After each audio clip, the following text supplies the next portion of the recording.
Nós vamos ler hoje à noite, de novo, Romanos capítulo 12. E vamos ler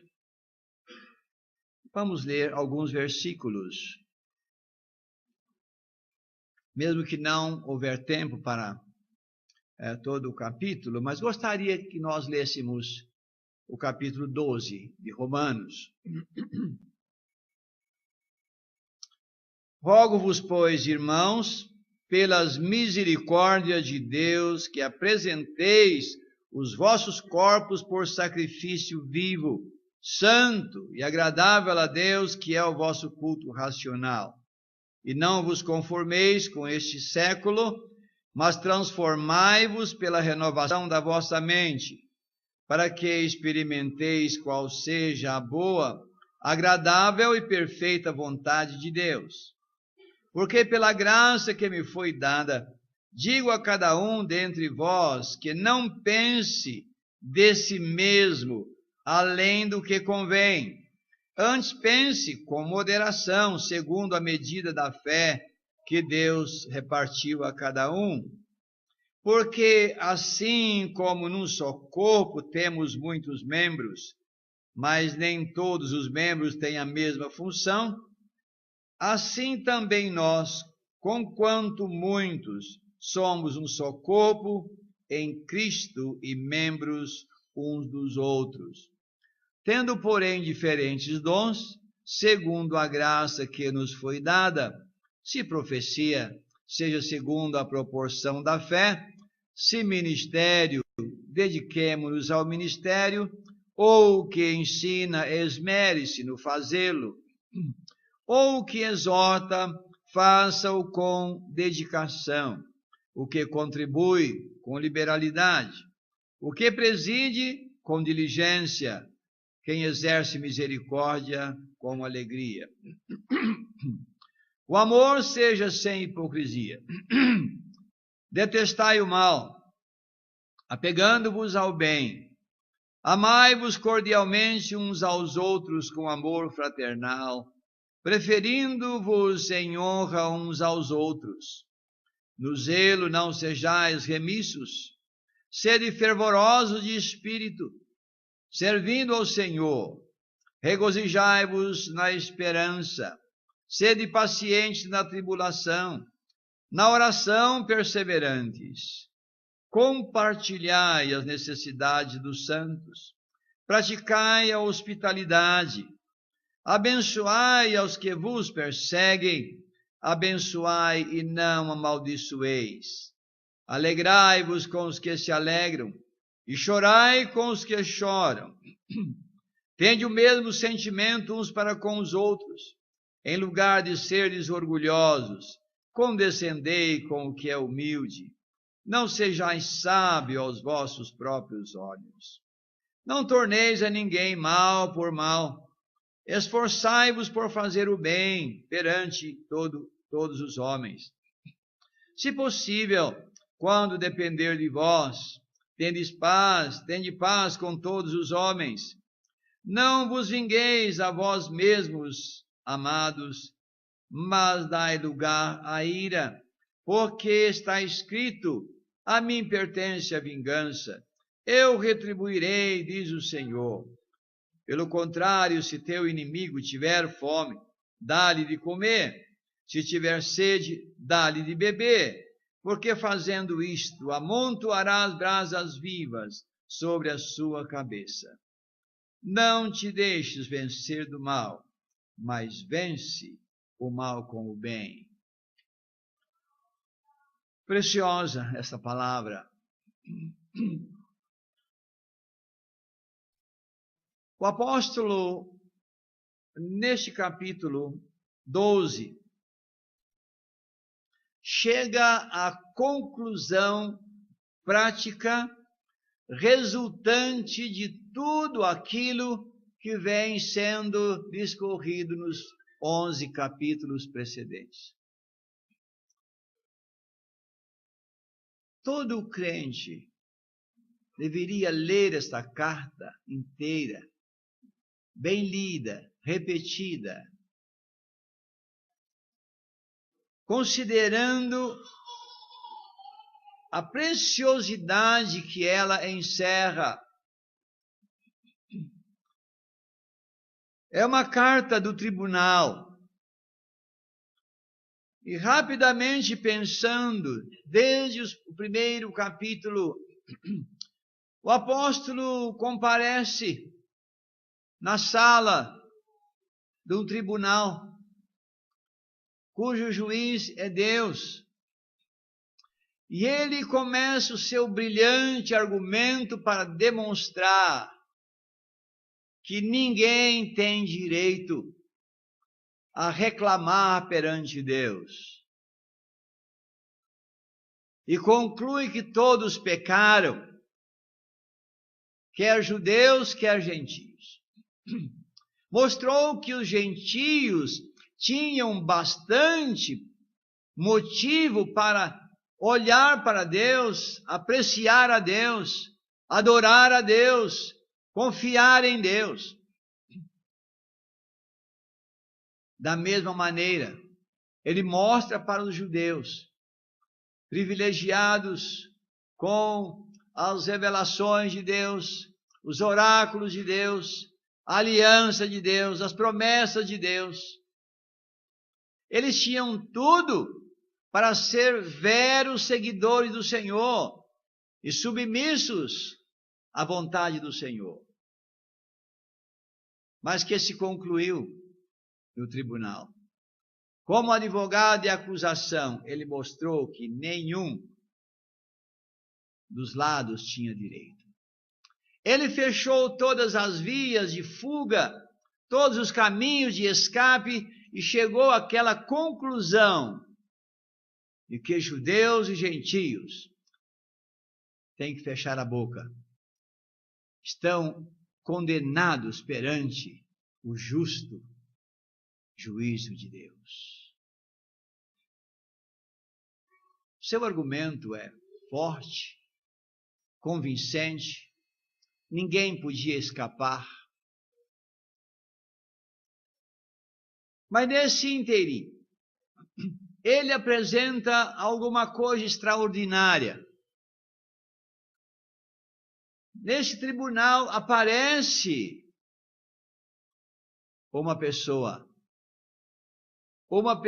que resolveu o problema da raça. Alguém que tinha os sinais nas mãos. Aquele que havia morrido como substituto dos pecadores, quer gentios, quer judeus. E que foi sepultado, mas que havia ressuscitado triunfantemente. E agora, Deus tinha uma base pela qual ele podia receber tanto judeu como gentio que confiassem na obra do seu Filho, sem macular o seu trono e a sua justiça, sendo ele ainda justo e o justificador daquele que tem fé em Jesus. E agora Paulo muda totalmente a cena do tribunal. E ele agora passa a ser não mais um advogado de acusação, mas de defesa. Agora ele está defendendo com todos os argumentos possíveis, com toda a força da obra de Cristo, que agora o pecador pode ser justificado por graça. E no capítulo 5 ele diz: justificados, pois, mediante a fé, temos paz com Deus por meio do nosso Senhor Jesus Cristo. E quando ele chega no final do capítulo 11, ele irrompe num cântico, nos versículos 33 a 36, e ele expressa aqui algo profundo. E ele diz: ó profundidade da riqueza, tanto da sabedoria como do conhecimento de Deus. Quão insondáveis são os seus juízos e quão inescrutáveis os seus caminhos. Quem, pois, conheceu a mente do Senhor? Ou quem foi o seu conselheiro? Ou quem primeiro lhe deu a ele para que ele venha a ser restituído? Porque dele e por meio dele e para ele são todas as coisas. A ele, pois, a glória eternamente. Amém. Agora, chegando ao capítulo 12, Paulo apresenta uma conclusão prática, resultante do que ele já tratou nesses primeiros 11 versículos.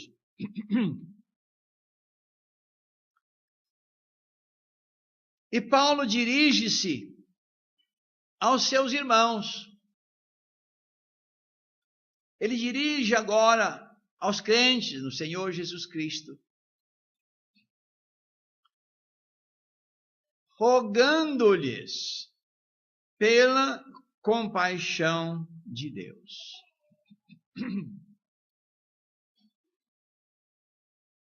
Tem uma tradução que diz: exorto-vos pela compaixão de Deus.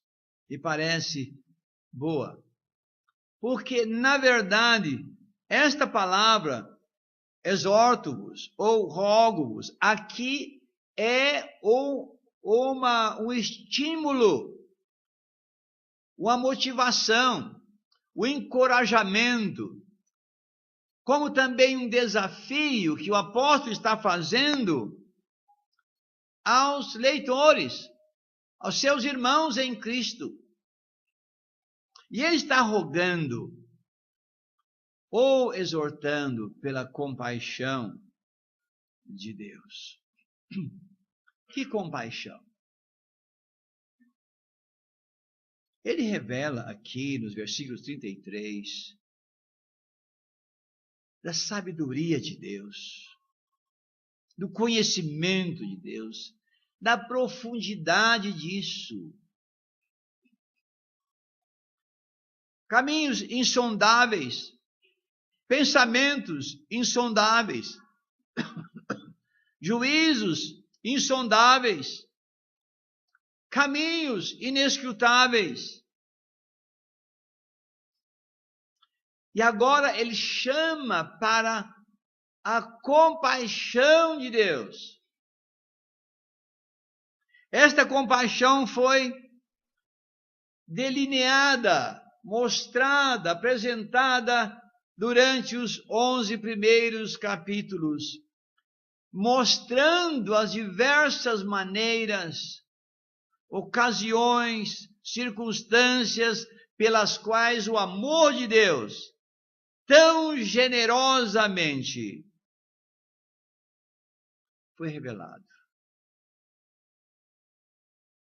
Esta é aquela compaixão de Deus, compaixão que desceu,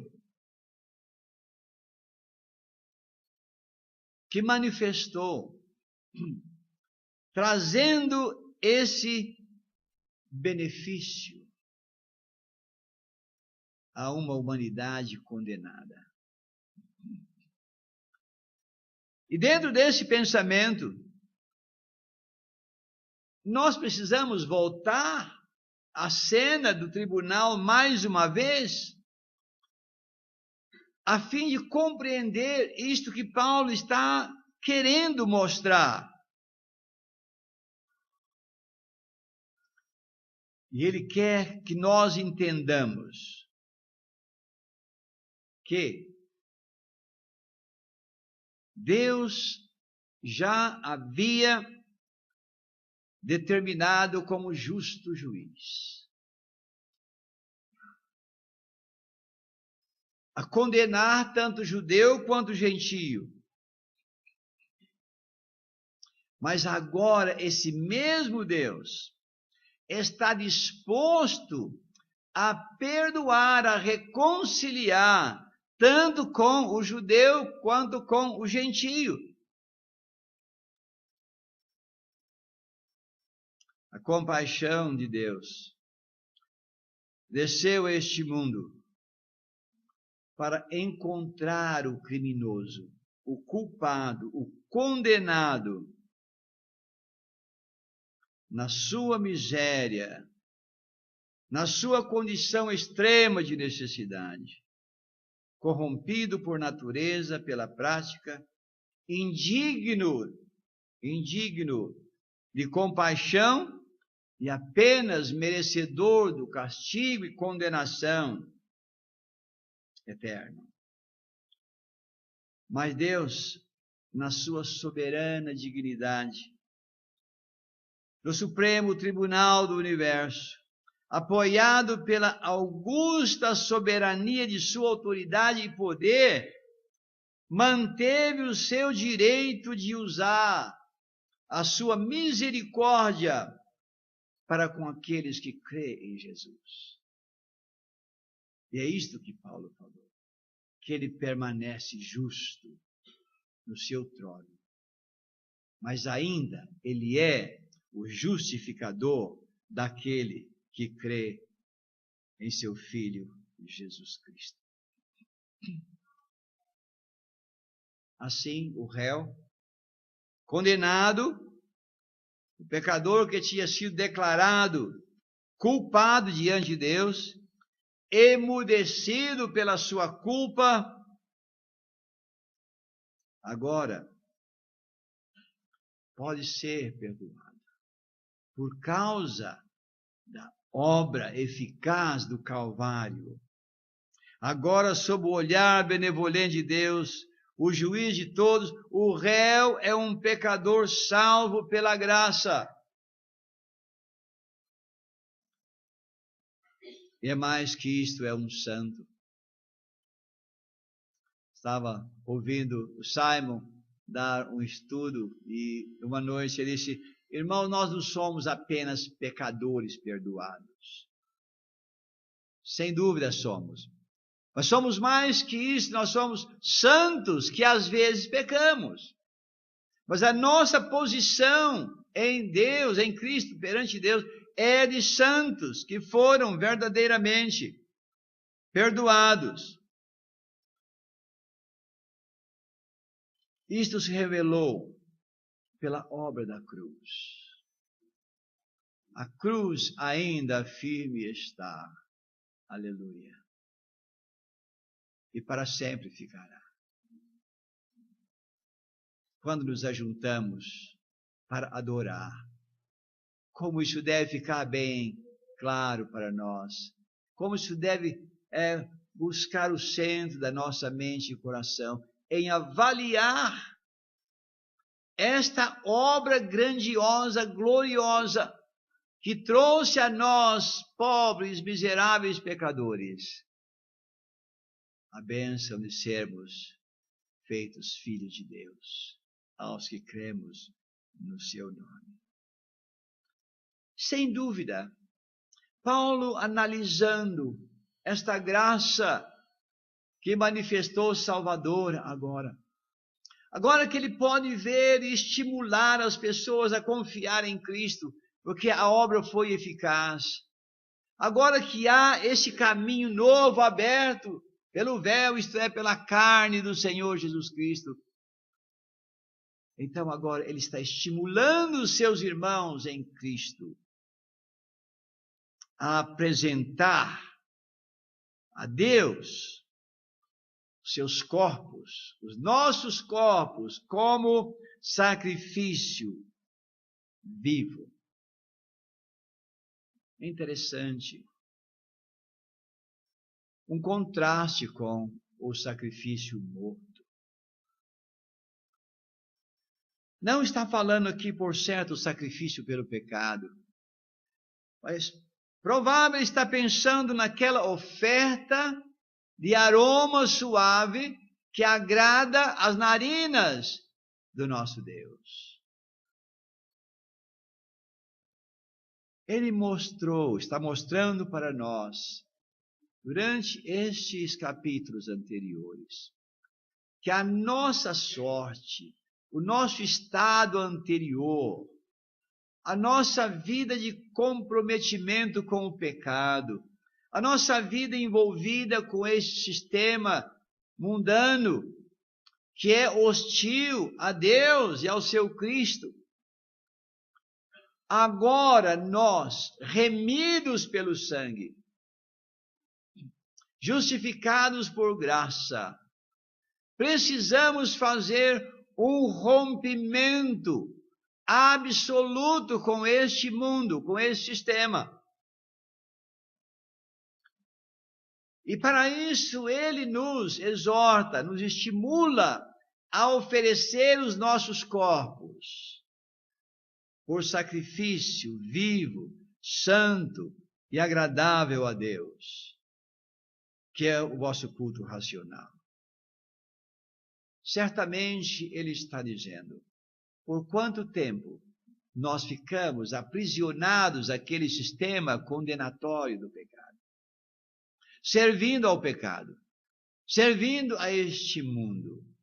Agora que vocês foram feitos filhos de Deus, não é pesado, não é custoso, mas é justo, plenamente justo, que nós ofereçamos a Deus tudo aquilo que nós oferecemos ao mundo anteriormente.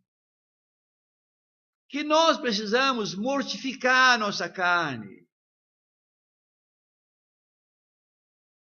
Ele declara a sua decisão nesse sentido na carta aos Gálatas.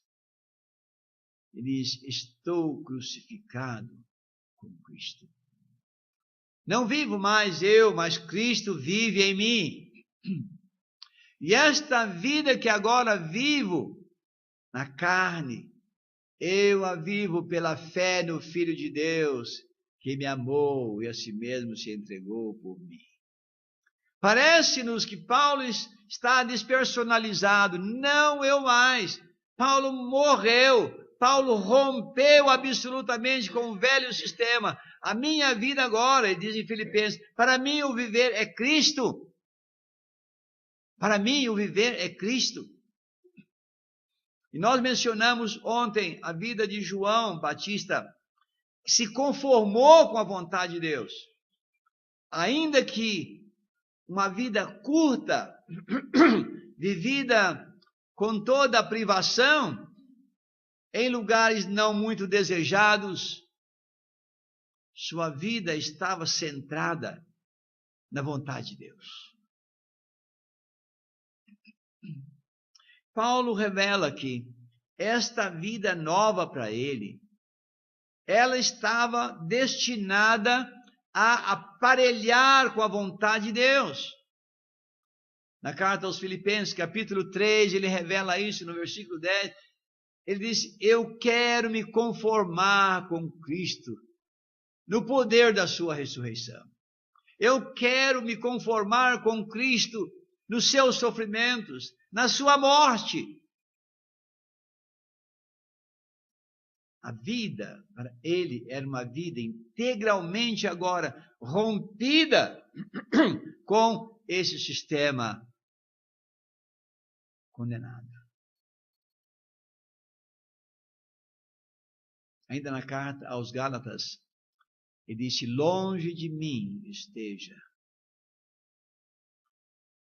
gloriar a não ser na cruz de nosso Senhor Jesus Cristo, através da qual eu estou morto para o mundo, rompido com o mundo, morto para o mundo. Agora aqui ele está falando exatamente isso. Nós oferecemos a Deus, lembrando da misericórdia que nos alcançou, esta misericórdia que nos salvou, e ele está dizendo, não é muito que nós ofereçamos os nossos corpos por sacrifício vivo, santo e agradável a Deus. Deus terá prazer E não só prazer, mas ele tem todo o direito. Ele tem todo o direito de esperar isso de nós. É o que Paulo está dizendo. E no verso 2, ele diz: e não vos conformeis com este século.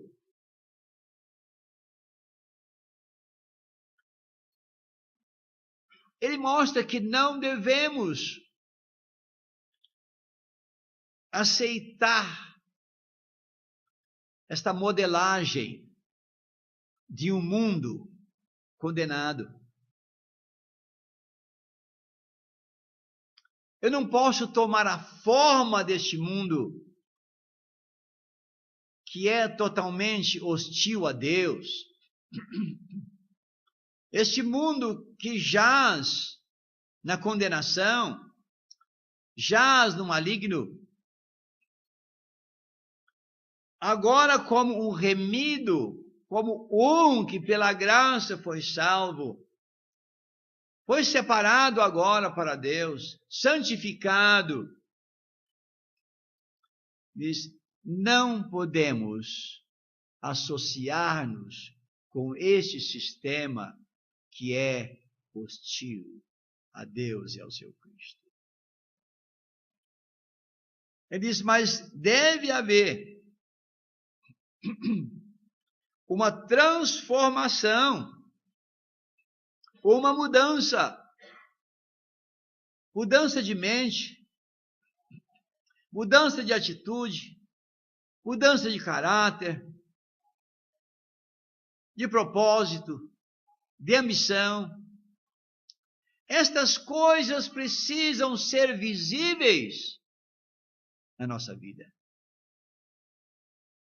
Como é tão triste quando ouvimos de uma pessoa que diz que colocou a sua fé em Cristo, mas que nenhum desses sinais são evidentes, não aparecem, continuam tão modelados ao mundo condenado, apaixonados, de mãos dadas, associados, como se aquele fosse o seu legítimo lugar.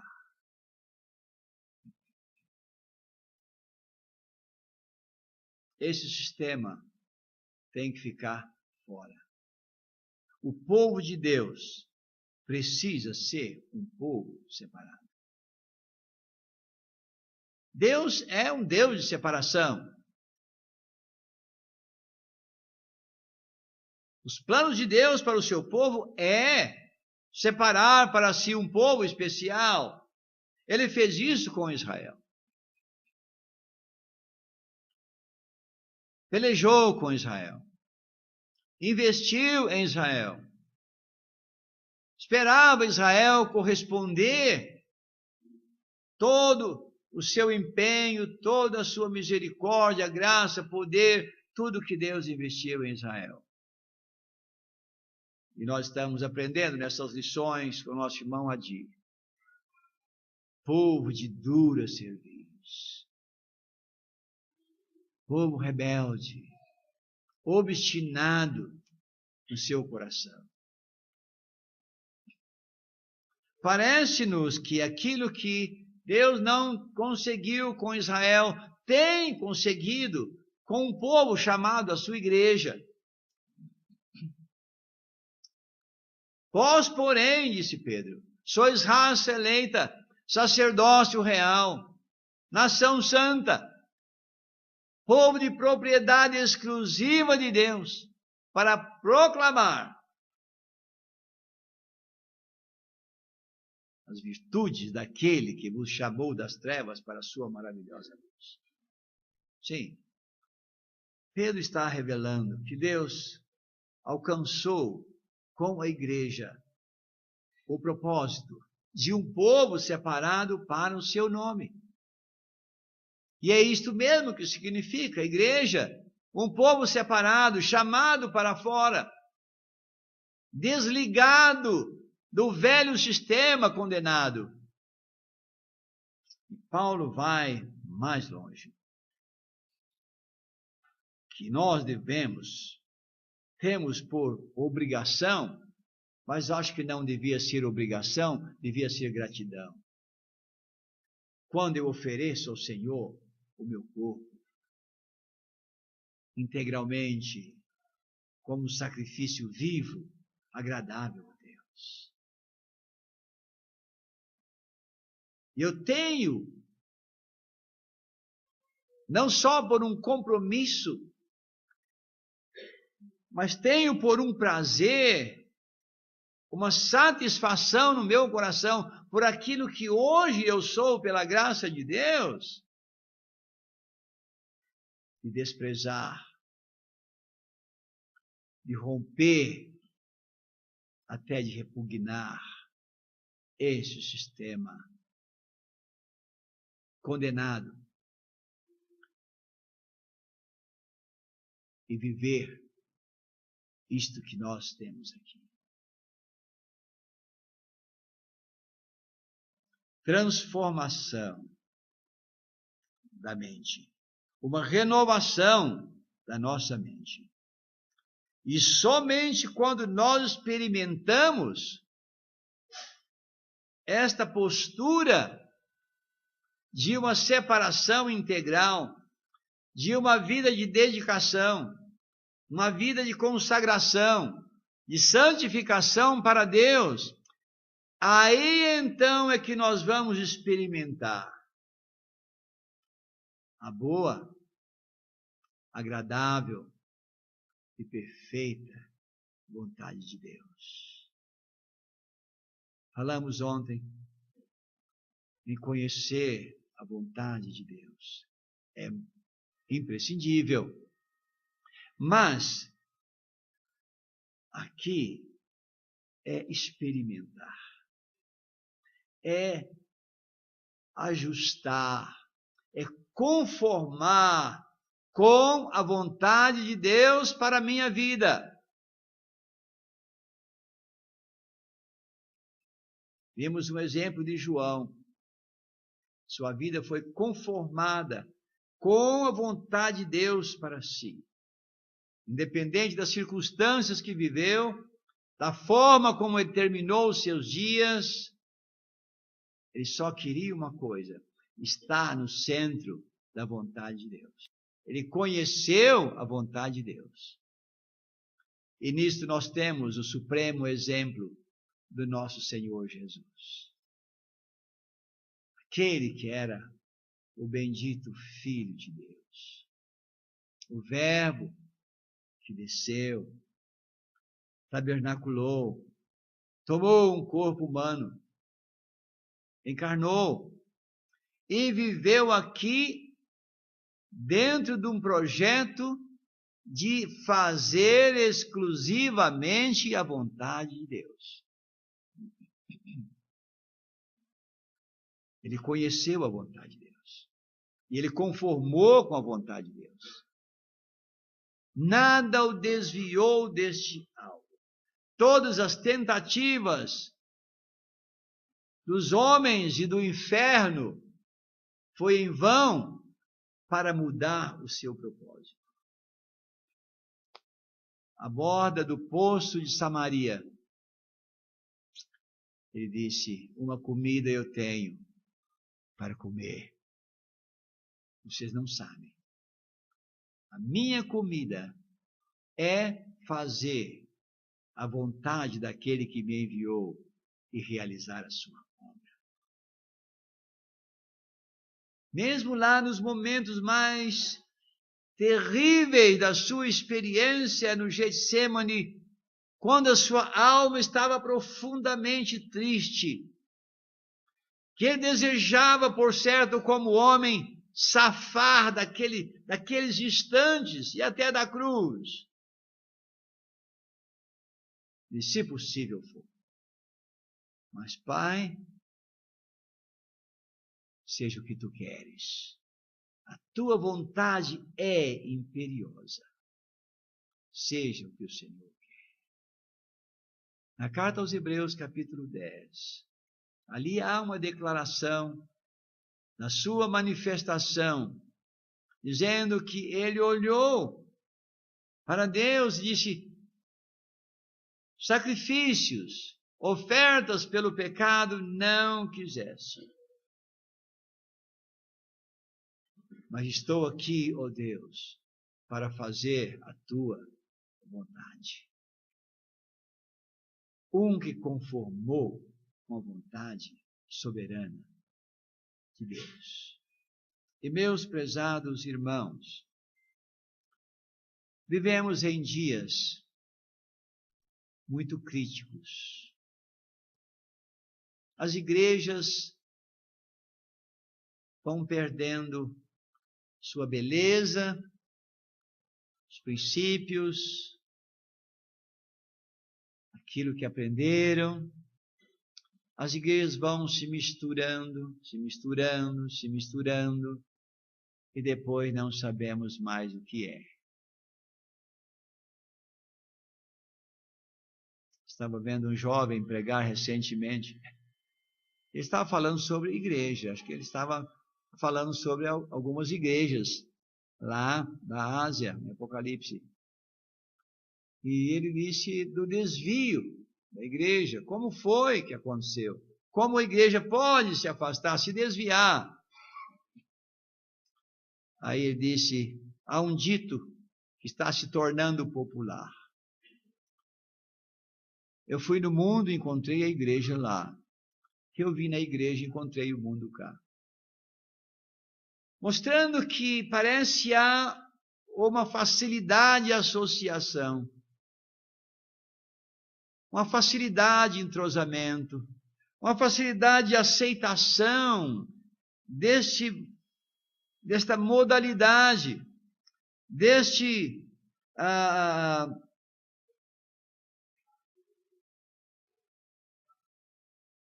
modelo, desta forma apresentada pelo mundo. Eu que ele disse: não vos conformeis com este mundo. Não vos conformeis. Cremos, irmãos, que é tempo de nós ficarmos despertados em nosso coração. Conservar aquilo que temos, para que ninguém nos tome a nossa coroa. Quando Paulo escreve a Timóteo, ele disse: Timóteo, aquelas coisas, aquelas verdades que você aprendeu de mim, entre muitas testemunhas, isso mesmo você transmite a homens fiéis e idôneos, para que estes continuem a passar as mesmas verdades. Aquilo que vocês aprenderam. Quando ele escreve aos Colossenses, diz a mesma coisa. Assim como recebestes a Cristo, assim andai nele. No começo. Quando ouvimos aquela notícia tão bela da vida desta igreja em Colossos, agora parece estão sendo agitados por alguma coisa. E Paulo disse: olha, assim como recebestes a Cristo. No começo, ele é a vereda, assim andai nele radicados, raízes profundas, nele edificados, um edifício sólido. Precisamos rever isso cada dia, irmãos, e não permitir que aquela igreja, que no passado foi uma igreja saudável, sólida nas suas doutrinas, venha perder de vista, deixar escapar aquele padrão bíblico por permitir uma associação com qualquer coisa que o Senhor da igreja não aprova. Que o Senhor nos abençoe, nos ajude nesses dias sermos aqueles para quem Deus possa olhar e ter satisfação. Amém.